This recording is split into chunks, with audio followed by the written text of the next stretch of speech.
Satuan Resmo Polres Barito Selatan Polda Kalimantan Tengah berhasil mengamankan 2 tersangka curanmor, salah satunya seorang residivis.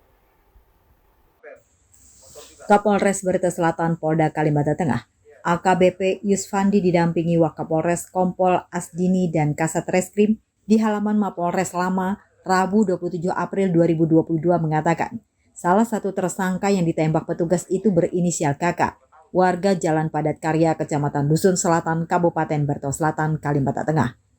AKBP Yusfandi menjelaskan bahwa penangkapan kedua pelaku pencurian kendaraan bermotor curanmor yang terjadi pada Sabtu 23 April 2022 lalu merupakan warga Padat Karya yang kesehariannya bekerja sebagai buruh harian. Keduanya mencuri motor merek Ninja dengan nopol DA 5138 VC di Jalan Padat Karya, wilayah Desa Mambuan, Kecamatan Dusun Selatan, Barito Selatan. Kasus ini bisa cepat terungkap karena setelah kejadian, korban segera melapor kepada polisi dan petugas pun segera bertindak mengejar kedua pelaku. Dari keterangan AKBP Yusfandi bahwa dari salah satu pelaku curanmor adalah merupakan residivis berinisial KK, warga Padat Karya. Dalam kasus sebelumnya tersangka penistaan agama, pencurian, dan kini dalam kasus curanmor. Atas perbuatan tersebut, kedua tersangka dikenakan pasal sesuai dengan undang-undang yang berlaku dengan barang bukti 1 buah motor Ninja dan 1 buah motor Beat serta senjata tajam berupa parang. Warahmatullahi wabarakatuh. Salam sejahtera untuk kita semua.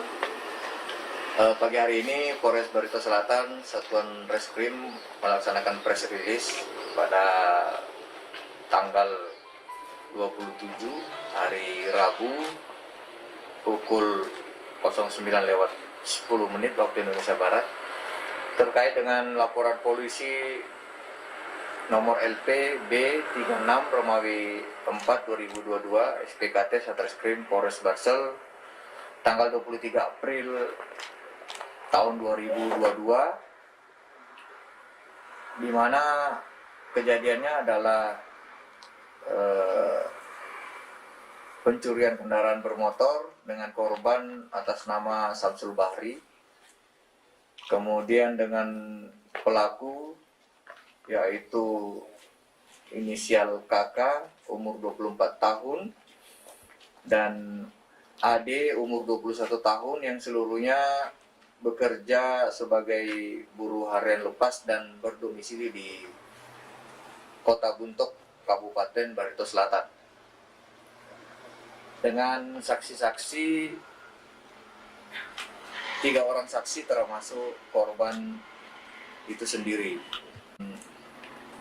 Kendaraan roda 2 motor merek Kawasaki atau yang telah dicuri oleh para pelaku bilah yang ditangkap semua plastiknya dapat 1 bilah golok senjata tajam yang digunakan sebagai alat. Misalnya ingin pergi untuk memancing, namun di tengah perjalanan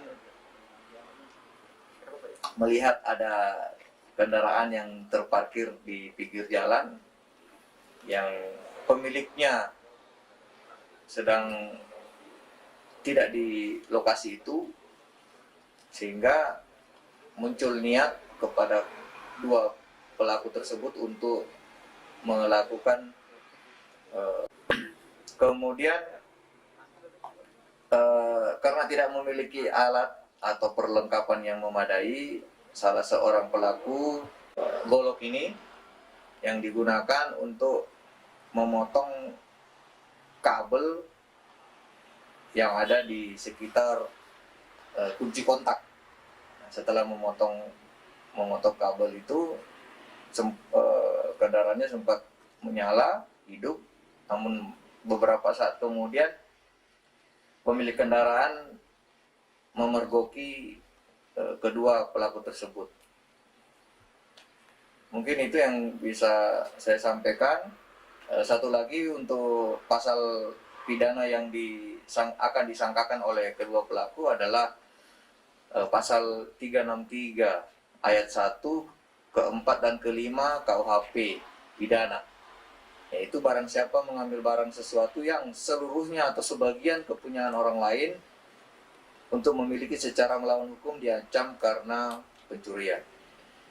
Pidana 9 tahun ayat 1 ke 4 yang isinya pencurian yang dilakukan oleh 2 orang atau lebih.